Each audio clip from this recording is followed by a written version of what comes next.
I'm Howard Blackson. I'm with Placemakers. We have a few folks that are going to present today. I'm an urban designer, urban planner. Ben Brown is our director of communications. He's our political spin doctor. But he also, I'm going to talk about form-based codes. Ben's going to talk a little bit about contemporary building types along the coast. Pedro Pera from the Planning Commission has a few things to say, correct? Do you have a presentation that you brought this time? But you're not going to, you sure? Last night he didn't bring it, so we only had the one slide and he read us all of his other slides. And then we're going to start though with Chuck Marone. Chuck Marone is an engineer and an urban planner from Strong Towns. He's one of our consultants to helping us. But we thought we'd open with him because he's more fun. Can you imagine if we sat down, 9 o'clock in the morning, let's just start talking about details of zoning. He's going to talk more about scale, financing and infrastructure, and influencing the amount of development that we can actually do. And then we'll talk about how to code for that. I just messed that up, didn't I? No, you're fine. Okay, good. So let's begin with, any questions before we begin about our format? There's bathrooms straight through those doors over there. I'll remember to turn my cell phone down. Let's get a sense of, Who's here? Who's here? Who are you? I recognize you. We had a meeting before. How many of you all are from the public, from general public that live here in the? So great, excellent. All right, we're actually talking to you. You're able to raise your hand first. We want to talk to you because you're not in the profession. How many of y'all are county planners? Okay, great. Okay, excellent. And then the rest of you are technical experts, fire, police, emergency services. Anybody else? Anybody else want to tell us who you are? Please. EPC, Environmental Protection. Great, thank you. I appreciate that. What else, Ben? I think we're ready to go. I think we're ready to go. This is small enough where we can talk to each other. The reason why we're using the microphones is because this is all being videotaped, and we're gonna keep it as part of the education series, as part of the charrette, as part of the public outreach. We want people to know if they miss this, they can see it somewhere. They can find it on the website in a variety of places. If you have any questions, let us repeat it into the microphone so people can hear what the question was on the future. And with that, Chuck Marone. Thank you. There's a lot of you that weren't here last night, right? Yes. How many of you were here last night? Okay. The first 2 hours will be completely review for you. Just kidding. The beginning here will be a little bit of review for you, but then we'll get into some brand new stuff. Does someone want to hit the light so that this shows up a little bit? Is there any coffee around here? Thanks. Does anybody know? No? Sorry, dude. Party. Yeah. I messed up. My name's Chuck Marone. I'm a civil engineer. I'm a land use planner. I work with an organization called Strong Towns. We're a 501c3 nonprofit. Our mission is to support a model of growth that allows America's towns to become financially strong and resilient. We work in the realm of public finance, engineering, and land use, and the intersection of those three things. Again, the beginning here will be a little bit of review for those of you that were here last night, but it probably was new stuff for you then, so it won't be too boring for you at this point. I want to frame the conversation today by going way back and looking at our development pattern. These are two artist renderings of ancient civilizations. This one is actually called Ur, is in the Fertile Crescent. It's the oldest civilization that we've ever excavated, 5000 BC. On the right, of course, is ancient Rome. These two civilizations were built and constructed around the predominant transportation mode of the day, which was people walking. You can go thousands of years through history and get to, this is my hometown in central Minnesota, 100 years ago, and that town was built around people who walked. You got off the train, and everything was scaled to people who walked. The size of the buildings, the scale of the buildings, the distance between different types of destinations, were all scaled to a society who got around by walking. Beginning just before the Depression and then stalling out through the Depression and World War II, but picking up again afterward, we began to build places around people who drive, the new transportation technology of the day. We came up with different building types, different building styles, different ways of growing our places, different ways of laying things out. When you talk to Americans, and as an engineer, this is certainly how we're trained, the way to look at this is a narrative of progress. We used to walk, we built places around people who walked. We now drive, we build places around people who drive. Someday we'll have, I don't know, the Segway, the jet car, the teleportation machine, and we'll build cities differently in those periods of time. There's another way to look at this, though, that isn't quite so affirming of the growth narrative. When you look at these ancient civilizations, or you go thousands of years ahead of that and look at my hometown back from the early 1900s, or you look at, Tampa of the same time period, what you're looking at is a pattern of development that is the culmination of thousands of years of trial and error experimentation. They just tried things. Whatever worked, they copied. Whatever didn't work got discarded. And the experiments were small. The way they went about it was incremental. But just like any natural system, over thousands and thousands of years of trying different things, a really high-quality, resilient way to build emerges. And you can look at, even the earliest civilization is the byproduct of literally thousands of years of people trying and ultimately getting it right. When you go to today, in planning school, we're given the theories of Le Corbusier and Ebenezer Howard and all these, European intellectuals that came up with all the different concepts about how we should lay cities out around the automobile. You realize that we're living in a byproduct of their theoretical world. They came up with this notion that we could make everybody prosperous by building in a certain way in a certain style. And those theories became zoning codes and road standards and hierarchical road networks and comp plans and what have you. And it's the world that we've constructed. It seems very normal to us because when we look out the window, when we look around, it's what we know. But you take any other human from any other time in history and really any other part of the world, and they would look at it and say, wow, what a huge experiment. You guys are living through something that has never been done before, and we've done it here on a continental-wide scale. It's a post-World War II approach, and the underlying finance of it is very, very important. And this is kind of the culmination of the first half of our conversation that we had last night. I want to do this again because I think it's important to understand how we finance our places and how that creates this illusion of wealth that has gotten us to the point that we're at. Let's say that a developer walks in the door and the developer says, okay, I would like to build a new development on this piece of land. I'm not asking for any variances. I'm not asking for any subsidies. I'll meet all your rules and all your regulations.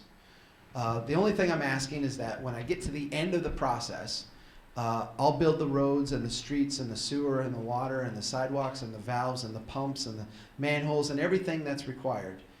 When I get to the end of the process, I want to be able to donate that infrastructure to you to maintain. It's kind of funny because I was down in Miami earlier this year doing a talk with Manny Diaz and I can't remember the guy's name. He's the wastewater operator of the entire Miami metropolitan area. He's got a $200 million a year budget, so this is a huge, huge organization. And I was giving this talk, and he said, well, Chuck, you don't understand. We don't have to pay for any of our infrastructure. It's all donated to us. I said, well, yeah, it's donated to you. That pays for the first time. So this is what the cash flow of that would look like. We take over this new infrastructure. We've got this brand new development. The tax base comes in, but the pipe is brand new. The road and the street are brand new, and we don't have to pay anything out. So the money that's coming in, we just set aside. We don't have to spend it on anything. The next year, more money comes in, we add to it, and every year we continue to add. The revenue stream comes in, and cumulatively, over a number of decades, we have a lot of money. The problem is when we have to go out, in this case in year 25, and make good on the promise we made when we accepted that donation and took over that infrastructure, what we find is that the cumulative amount of money that we brought in over the course of this development is insufficient to cover the cost to actually go out and fix things. And from a cash flow standpoint, we go far into the negative. Now, cities are not one single development. Cities are a collection of developments. So what I've modeled here is a scenario where every other year you have a new development come online. So in other words, this is a city with nice, steady growth. When the wastewater operator down in Miami is saying, hey, Chuck, you don't understand, we get all this donated, what he's talking about is that they've had nice, steady growth for a long period of time, and all the new infrastructure comes in, and it's all donated, and there's no upfront cost to the city, but a lot of revenue coming in from all these new users, okay? And over time, when you have nice, steady growth, what you find is that your revenue actually starts to accelerate upwards. Because not only are you collecting money from that first development, but you're adding new developments as time goes on. And so you start to feel, in a very short period of time, very, very wealthy. You have lots and lots of money. This is what we call the illusion of wealth. When you get to year 25 and you have to make good on that promise you made at the very first year, you've got to spend some money, but it's okay. You've had all the growth, and so you've got a whole bunch of revenue there. The problem is, when you lose money on every transaction, you don't make it up in volume. And when you start to get deep into the second life cycle of this building style, with everything spread out, everything decentralized, very high costs of infrastructure per unit that you're getting back, what you find is that the long-term downward pressure on your budget is very, very relentless. This is the familiar place that we're all sitting in right now, where everything is a generation old. We're trying to get new growth because new growth gives us that illusion of wealth, that money with the cost borne by someone else. But we're out here where the costs are kind of cumulative, and we're trying to find a way now to make good on all these promises we made a generation ago. Unfortunately, we put ourselves in a really difficult situation. If you look, I said this is a very young experiment, 60 years old. We just began doing this really with an earnest back in the early 1950s. The way we paid for this through the first life cycle was by using savings and investment and reinvesting that illusion of prosperity back into creating more growth. As time went on, and this is a graph of debt, as time went on, we gradually shifted from an economy based on growth through savings and reinvestment to an economy based on growth through debt accumulation. This green line here is private sector debt. That's home mortgages, commercial real estate loans, margin interest accounts. As we crossed over into the third life cycle, and you can think early 2000s, the whole housing boom and bubble, growth through debt accumulation, the ability for us to grow our local economies by having people come in and take on massive amounts of debt, became so important to our local governments and our local economies that we actually allowed systems to become predatory. We actually allowed financing mechanisms that encouraged people who couldn't afford a home to buy a home, encouraged people who could afford small homes to buy large homes, encouraged people who could buy large homes to buy multiple large homes. Our capacity to continue this approach by having the private sector and the government spend more and more borrowed money is just simply not there. And so we're faced with the hard reality at the local government level of having to maintain this very distributed, decentralized development pattern with a tax base that's just insufficient to do it. That's the introduction for what I want to talk about today, which is really this. What is the role of local government? How many of you would say the role of local government is to make a profit? How many of you are government employees? How many of you show up to work every day and say, you know what? I want to make sure that the government unit that I work for makes a profit today. Anybody? It's almost abhorrent to us, right? Like, government is not supposed to make a profit. We don't look at things that way. A business like Walmart we fully expect to make a profit, right? When you work for Walmart and you show up for work, whether you're a greeter, whether you stock the shelves, whether you run the counter, you expect that you're part of a system and an operation that at the end of the day is designed to make a profit. What is a profit? From a strict accounting sense, it's really easy. You have revenues on one side of the equation, you have expenses on the other side of the equation, right? In a very strict accounting sense, a profit is where your revenues exceed your expenses, where you actually have more money coming in than you have money going out. That's a profit. You with me? Okay. What happens if Walmart doesn't make a profit? What happens if Walmart systematically just becomes an unprofitable company? We all understand what happens, right? They go out of business. How about an orphanage? Does an orphanage need to make a profit? Now, orphanage is out doing a public good. They're serving the most vulnerable among us. They're taking care of people who are, quite disadvantaged. Does a Walmart need to make a profit? That makes us uncomfortable, right? Or I'm sorry, does an orphanage need to make a profit? That makes us very uncomfortable to even talk about that. But yet, at the end of the day, the people running the orphanage have revenues, they have expenses, and if their revenues don't exceed expenses, what happens? We don't have an orphanage anymore, right?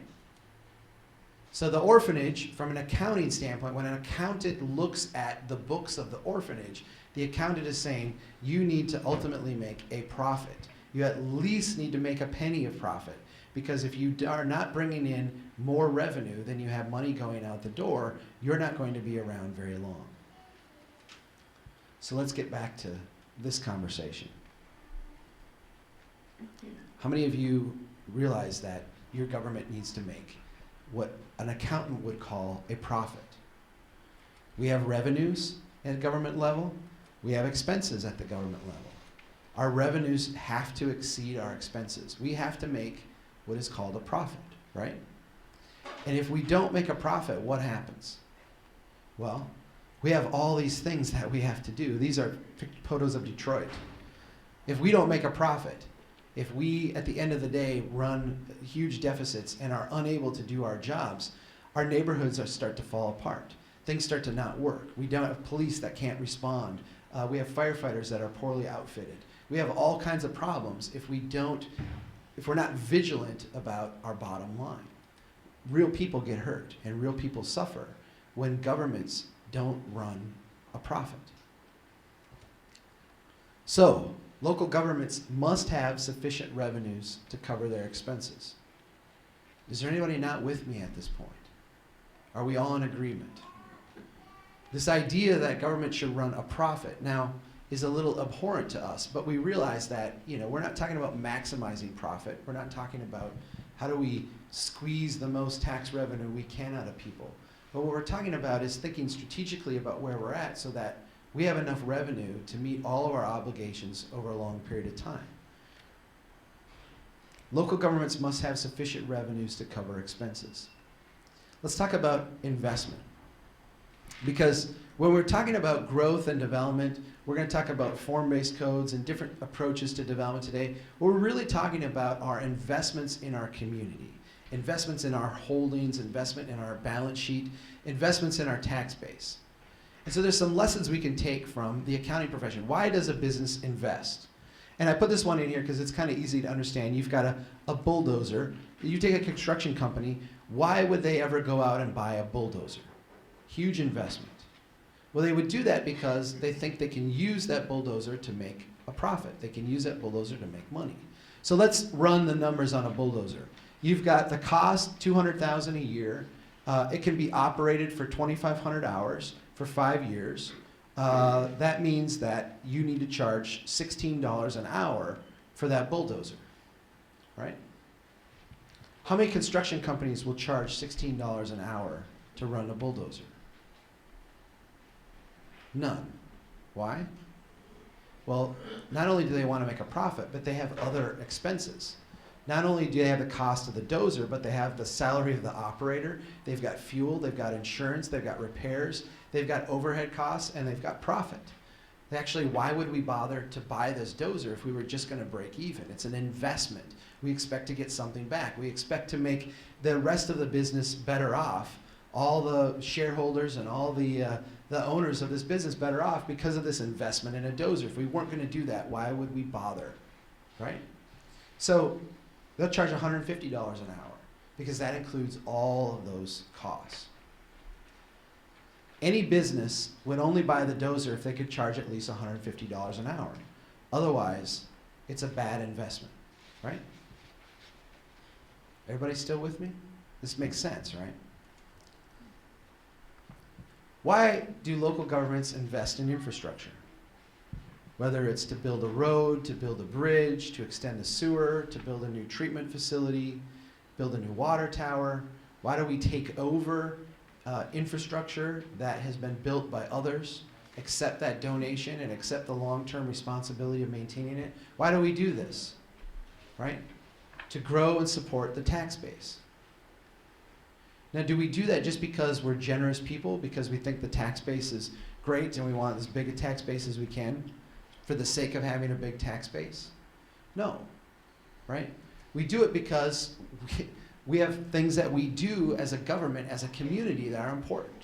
We want to have fire protection, right? We got to have a revenue stream for that. We want to have police protection. We've got to have a revenue stream for that. We want to have voting and elections and schools and governments that work. We want to have parks. We want to have all these things, right? And so the idea of making investments is that the investments actually pay off for us and make us better off, right? If the investments are not making us better off, if the growth is actually setting us back and making it harder for us to do these things, they're bad investments. The investments have to actually pay off for us, or why would we bother, right? Why would we bother to buy the bulldozer if we can only bill out $50 an hour and we're going to lose money and go backwards on each investment, right? It's the same thing for government. So we're going to go out and make $1 million street investment. We're going to invest $1 million in a road. And the question that I've got for you is, what are the size of the tax base that is needed to support the investment? It's interesting because we'll often see these statistics reported on a government level as, you know, we're going to spend $1 million on this street project and we're going to get $3 million of private sector investment. I'm going to show you in a minute why that doesn't make any sense at all. So would $1 million in revenue support $1 million project? I saw you shake your head. You're like a step ahead of me. If we could go out and spend, you know, we had $1 million road project and we could get $1 million of revenue off of that, would that be a good investment? It wouldn't be. Because the government is not only trying to break even, like the dozer, we aren't going to charge $16 for the dozer, we're going to charge $150. Because when we make an investment, we also have to then provide fire protection, police protection, elections, general government for new people. We're going to have demand for more parks. All those things that we do come along with it. And so when we look at our investments, we not only have to look at them in terms of money in, money out, but we have to actually look at it in terms of the totality of the government that goes along with it and all of the costs associated with it. In order for things to be a good investment, we have to factor in police, fire, parks, economic development, housing, elections, administration. We have to actually run the systems that we're running off of the investments that we're making. The money in's got to equal the total money out. If the city spends 10% of its budget on maintenance, so in other words, we're going to go out and we're going to accept a new road, accept a new street, build something new, build a new wastewater plant, whatever it is. If we then make that investment and there's all this new growth, okay, so all this new revenue coming in that's supposed to cover those costs. If 10% of our budget goes to maintenance, then to recoup the $1 million within 20 years would require a $500,000 annual revenue stream. That's $1 million divided by 20 years, divided by the 10% of our budget. with the 90% of the budget going for all those other parts of government. The police, the fire protection, economic development, parks, elections, city hall. A $500,000 annual revenue stream requires what size of tax base? This is where the math gets a little tricky, but I'm going to walk you through it slowly. So in other words, we're going to take over this road. We need $500,000 of revenue coming in order for us to not fall behind, in order for that to be a good long-term investment. What size of tax base does that need? These are average numbers nationwide. I don't know your specific numbers, but it would be around $83 million. Let me show you how I got that. 500,000 times 100 divided by the mill rate. Let me walk you through that. The revenue from an $83 million tax base, you divide by 100 and times by your mill rate, or sometimes the mill rates are calculated a little bit differently, but this is essentially the tax rate that you're charging here locally on that property. You come up with $500,000 annually. You can do the reverse then. You can say, okay, if we have a project where we need to bring in $500,000 in revenue, how would we come about that? You just flip the equation around and you get $83 million. This is very simple math. It's math that any CFO or any county financial officer would be able to do. It's something any county administrator would be able to do. It's basically say, look, if we are going to do a project where we need $83 million in tax base, how much how much can we spend on that project? Or consequentially, if we need $500,000 a year of revenue to make this project work over the long term, how much does our tax base need to grow in order for us to cover that expense? This is stuff, math 101, that we never ever do. Let me walk you through this from a graphic standpoint. Let's say we go out and we do a project. Maybe it's a developer that pays for it. Maybe it's the federal government that gives us a grant. Maybe the state government gives us a grant. Maybe we spend some of our own county resources to do it. We go out and do a project. If you look at the way we do things now, we'll say, well, this project we're going to do, it's going to create jobs for us, it's going to grow our tax base, and at the end of the day, we're going to have all this economic activity taking place, right? And if you look at the way governments across the country report these types of projects, they'll say, well, we're going to invest $1 million and we're going to get $4 million of economic activity. And our gut reaction to that math is, wow, that's fantastic. It's a 1 to 4. Let's do some more of those projects. We're all getting rich. The problem is, where's that money coming from? Well, the money is the public sector money, right? It's taxpayer money. Where is that economic activity taking place? It's taking place in the private sector. Now, I'm a private sector guy. I'm not here slamming the private sector, saying that this is wrong. But as government officials, if we actually want to be responsible and go back and realize that we have to make a profit, we have to actually have long-term more revenue than we have expenses, or we're going to go out of business and people are going to get hurt. We have to ask a more sophisticated question than this. We have to actually ask, how much of this ends up back here? The only way you can continue to do this again and again and again is if those numbers balance. If those numbers don't balance, it's a one-time equation. It's a one-time thing. And you're simply transferring public wealth to private entities. This really becomes critical when we start to talk about the second life cycle. Not just the first time we build something, because we are really, really, really good at the local government level. We are brilliant about putting together first life cycle projects. I can't tell you how many interviews I was in as an engineer, as a planner. I filled in for 6 months as a city administrator once. The only thing that people were obsessed about in the interview is, how good are you at going out and getting grants? How good are you at putting together projects? And so when we look at like a good administrator, a good engineer, they're able to go and look at all the different sources of revenue and put together a project. How can we get the federal government to pay some? How can we get the state government to pay some? How can we get the private sector to make a contribution? And if we can pull in all these funding sources, we may have to kick in a little bit at the end, but this is a really great project. Now we're making things happen. And remember back to the very beginning where we talked about that illusion of wealth.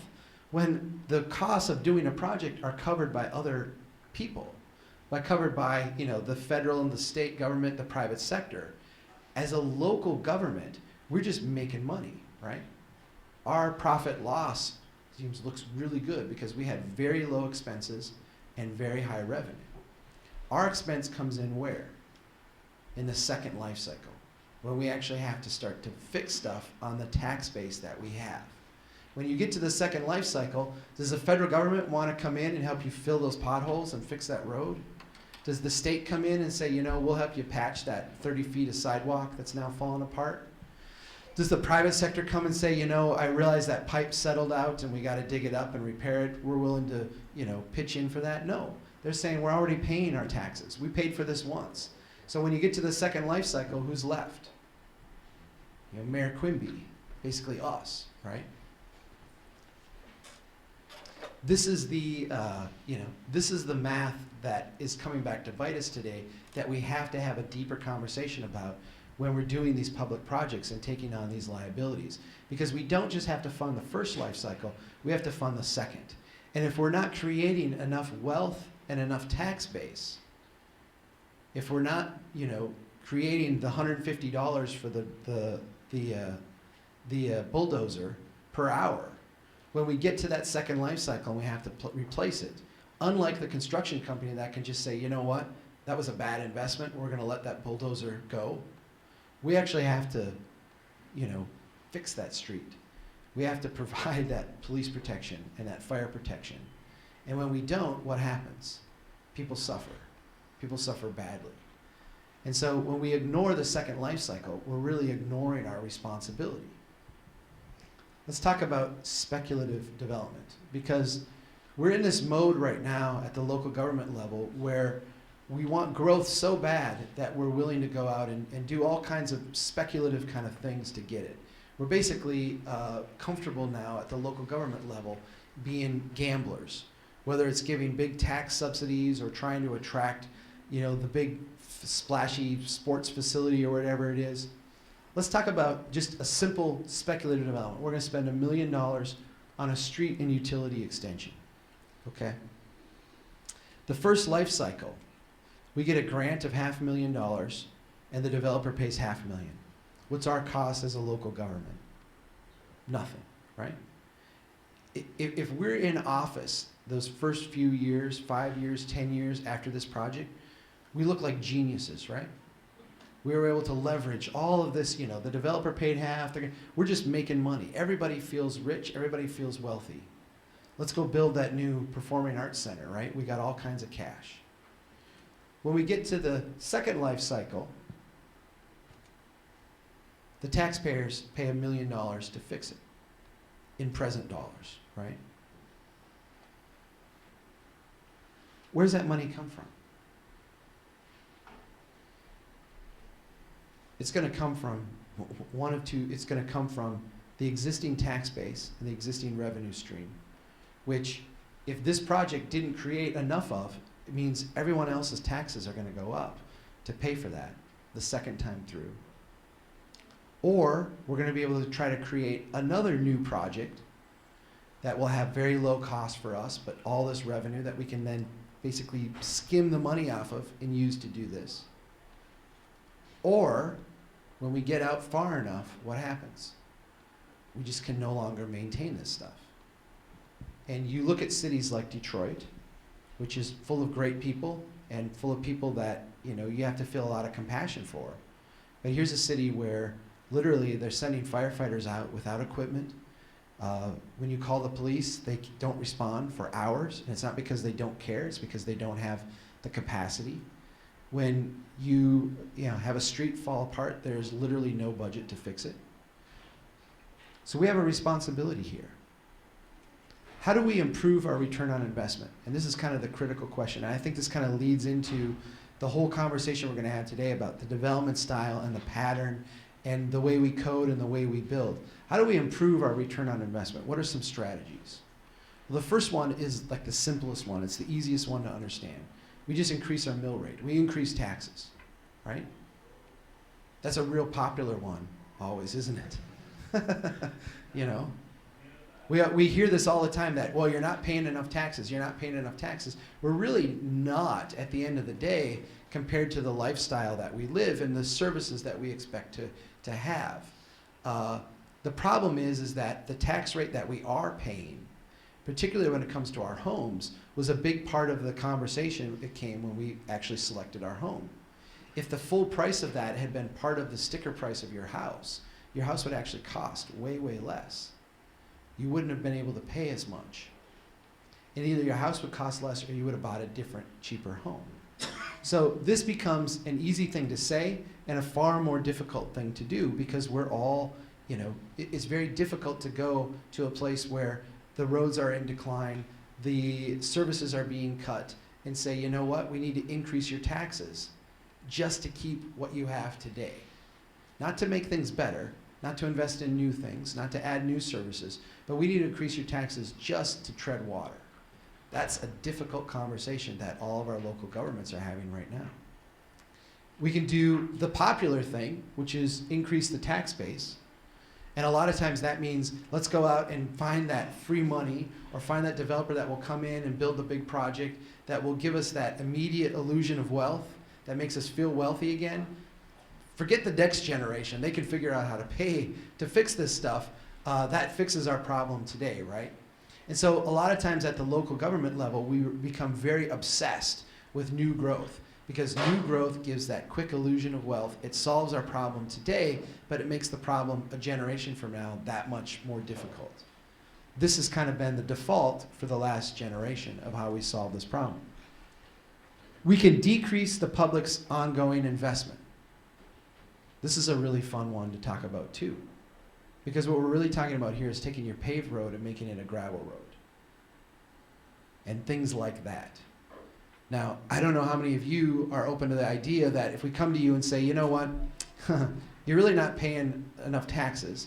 We're going to raise your taxes a little bit, but then at the same time, we're also going to take that paved road that you think you've been paying for, but you actually haven't, and we're going to make it a gravel road. That will make everyone in this room really popular, right? We can increase the share of the budget that goes to maintenance of infrastructure. In other words, we can rebalance our budget. We can say, you know what, we're going to spend less on police and fire, we're going to spend less on parks, we're going to spend less on all these other things that we do, and we're going to take that money and we're going to reallocate it to infrastructure maintenance and maintenance of the roads and the streets. So we'd have good roads and streets, but you know, if your house starts on fire, there'll be no one to drive them to come and help you, right? Or we can intensify preventative maintenance. And this is something that I've seen really progressive places start to do. Extend the life of that payment from 20 years to 30 years to maybe 40 years by switching some of the budget that goes to capital improvements over into maintenance and saying we're just gonna make things fall apart more slowly. That actually is a pretty high return on your investment. And then the final one is to diversify the revenue stream. And at the local level, we need to have a conversation about changing the ways that we get revenue. The blunt taxes that we use now are not a very good system. We actually need to talk about different ways to raise funds at the local level and how we tie that more closely to the demand for services. This is a list that's not a very happy list, is it? So you can see the more low returning investments we do, the more difficult choices we're going to face. The easiest choice, or the easiest thing to do, is to actually upfront plan for and design and demand that our investments be high returning ones. And that when there's new things that are built and there's new obligations that we take over, that it has a revenue stream that is going to generate a profit for us. That's actually, as a local unit of government, going to generate more in long-term revenue than it's going to generate in long-term expense. We're in kind of a triage mode now at the local government level. And I threw this in because I want you to think this through, because the decisions we have to make in the next generation are not going to be about how we spend this illusion of wealth, but actually more of a triage approach. We have limited resources. Where are we going to spend them to get the most return and the greatest bang for our buck? So literally, if we're looking at the resources that we have, saying where do we deploy them, a logical approach is to apply them to areas with a positive return on investment. If there's investments that we can make, if there's projects we can undertake where we spend $1 and we get $2 back, that's vastly better than a project where we spend $1 and we get 5 cents or 10 cents back, which is what our general rate of return is over the long term. Areas that could reasonably attain a positive return on investment would be a second priority. In other words, if we look at an area and say, look, we can invest $1 million here today in this project, but if we spent $1.2 million or $1.3 million, we would actually be creating a platform where we could get greater levels of return, greater levels of investment, greater levels of private sector growth. Those are logical places then to put our money. And then most importantly are the little bets. And this is the stuff, it says tomorrow, is actually yesterday. This is the stuff that I talked about at the end of the talk yesterday, the small little investments that we can make that are really, really high returning. Let's go through and summarize then. To do good, local governments need to operate with a positive return on investment for infrastructure. The only reason we invest in infrastructure and systems is to grow our tax base and provide more prosperity and more wealth for our shareholders in our corporation. We are incorporated as municipalities, whether that's at the county level or the local level. Everybody who lives here is essentially a shareholder in that corporation. And the only reason we would make investments is if they pay back and make us all better off. For all infrastructure projects, local governments must analyze their return on investment. We actually have to run the numbers. We actually have to sit down and say, how much are we spending? When that goes through all the private sector and the development, what return of that is actually comes back to the government? We have to sit down and actually make that measurement, which is never ever done in any projects that we do. We deal with cash flow really well. We don't deal with return on investment. For large speculative developments, we must be reasonably assured of being able to cover the second life cycle costs with new tax base. If we're going to go out there and make a huge investment or take on a huge liability, we've got to be reasonably sure, otherwise we're just gambling. We have to be reasonably sure that we're going to be able to collect enough money when those costs come due that we're going to actually be able to pay for it. If not, we're literally would be better off going to the casino and putting it on red, right? Because that's the equivalent of what we're doing. And then finally, allocate scarce resources with a return on investment analysis. When we're short of money, the thing to do is not to go out and throw what little we have left around trying to make things happen, but to actually have a rational conversation about where are our high returning investments, where are our high returning patterns of development and styles of development, and how do we invest in those things that are going to pay back and make us all more prosperous and allow us to do the things that need to be done at the local level so that we can live happy, productive lives. Are there any questions or anything you guys want to talk about in regards to this? Please. I understand the premise Yeah. and not contesting Yeah. the general premise, but there's two parts of it. One, you only reference property taxes Right. as a revenue source. Right. And particularly when we're doing industrial, commercial development or whatever, part of the spinoff is we also gain the sales taxes and the other business taxes Right. as a throw-off. So Right. there's a lot more revenue source when developing that kind of facility Yeah. than you're alluding to. And I'm fine with that. Okay. There's two kind of caveats though with it. If you remember back just a few years ago, Florida suffered enormously during the downturn, not just because housing cratered and your property values dropped, but because you have a tax system that is very, very dependent on the sales tax. What happens when the economy goes into a recession? From a government standpoint, that side of your ledger that's not maintenance, that side that is public services, skyrockets. And the side of your revenue stream that is sales tax plummets, because people stop spending, they stop, all discretionary things, people don't buy cars, from a manufacturing standpoint, it slows way down. And so when you're doing the second life cycle projections where you're expecting the sales tax revenue, you just have to really hedge your bets, because it's a very volatile source of revenue. And it's also one, especially when you're looking at investments that would be 30, 60 years in the future. You look around today, and a lot of the companies that we're subsidizing to bring in have not even been around that long. So they will, what's 30 years from now when we have to come out and fix this, how stable is that sales tax revenue going to be at that point? Is there going to be a demand for this product? Are they going to have a competitor somewhere else? Are they going to wind up moving somewhere else? So these are like deeper questions we need to ask. Well, but I Yeah. understand it fluctuates, so does property tax. My Right. only point is, I just don't want it to be lost, because I don't know if we have a newspaper reporter in here or not. Yeah. But I don't want someone starting to just take your numbers as gospel and not figure out there's another big chunk of how this operates, and particularly why we chase so-called economic development projects, is as much about those other revenue sources and the fact you're giving your citizens jobs as it is about property tax.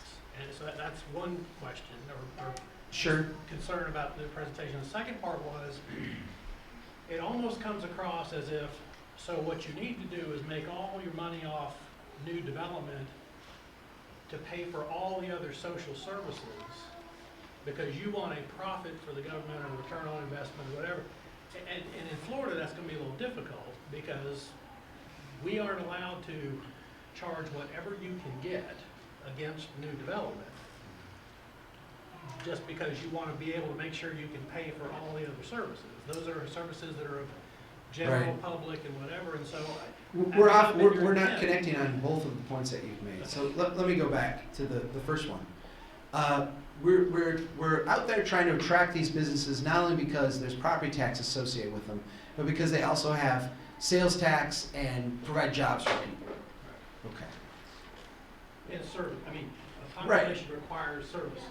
Right. Okay, so I want to flip that around for a sec on jobs, because a lot of times at the local government level, we think that, what we're going to do is we're going to create things that will then create jobs. And there'll be a sense like a trickle down of prosperity. If we can get this, there'll be jobs. And if there'll be jobs, then there'll be demand for services. And then if there's demand for services, we'll get the retailers and the restaurateurs going, and it'll go like that. In reality, it's the opposite. When we create productive places, jobs emerge from that. Jobs emerge from productivity, our productivity is not caused by the jobs. And so if you look here in Florida, you have one of the best models in the country with your economic gardening program. It's a tiny, tiny slice of your statewide economic development initiative, but it's literally creating tons of jobs with no subsidies, just by focusing on increasing the productivity of your local stage 2 businesses, those high growth, exporting type of businesses. Places that have focused on that, as opposed to trying to spend money and kind of gamble to bring stuff in to create wealth from the top down, but build it up incrementally over time from the bottom up. That's less risky, and it's more productive. But again, I get that part. Okay. I wasn't justifying chasing the big elephant. Yeah. Project. All I'm saying, back to the point of, though, it leaves the impression, particularly for some here in the room who may seek exactions from me in the future, Right. to get the impression that somehow you have to get it all from. Well, that was your second point. Yeah. So I'll talk about that one now too, because I think it's really important that I am not saying new growth needs to pay really high exactions to pay for everybody else. I'm saying two separate things. One, The development pattern we've used for everybody else has basically given us an illusion of wealth and a long-term drag on our local economy. So we actually have to look at that development and say, we've got to make some changes there. There might be, and I'll say it here, there might be some roads that are paved that go back to gravel. There might be some pipes that are run out that make no sense, where when the pipe goes bad, we're going to have to look at people and say, you know what, you're going to have to put in your own sewer system or your own well. There's decisions like that that are coming that you can see happening in places like Detroit where they haven't made the decision and where things just fall apart. Okay? And that's the punchline I thought you were getting to. Yep. Yep. The context of this whole meeting is But do better design absolutely. places Right. that help Right. offset the fact that there are in fact costs that many people don't think about. So if we're a bit more clustered, if we're a bit more intense, and we put it in the right places, we'll be better off than what we've been doing.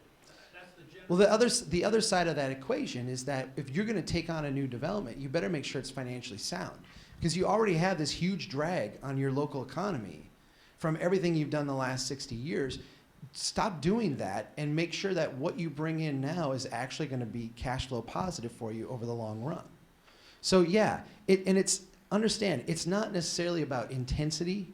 Like, we're not saying, I'm not up here saying you have to build really high density, high intensity stuff because that's what pays.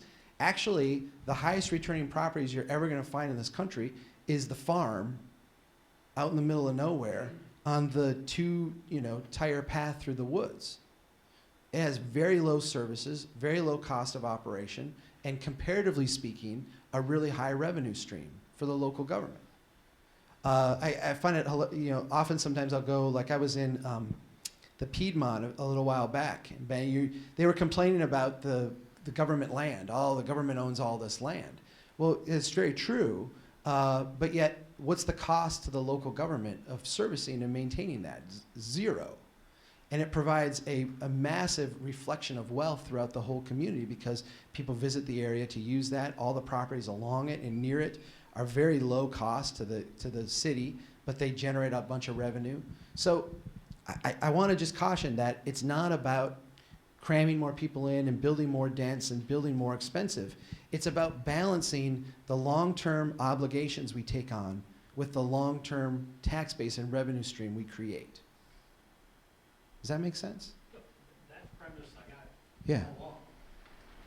It's the examples that were bothering me. or what we said and what we left unsaid. That was my answer. Okay. Anything else? I'm going to turn over to you, Howard. Good job. Thank you. Last night we didn't give anybody a chance to stand up. You all want a chance to stand up for a few seconds before we go on to the next, we go to Pedro next to talk about the work that had been done in the area. Yeah. You want a second? Stretch.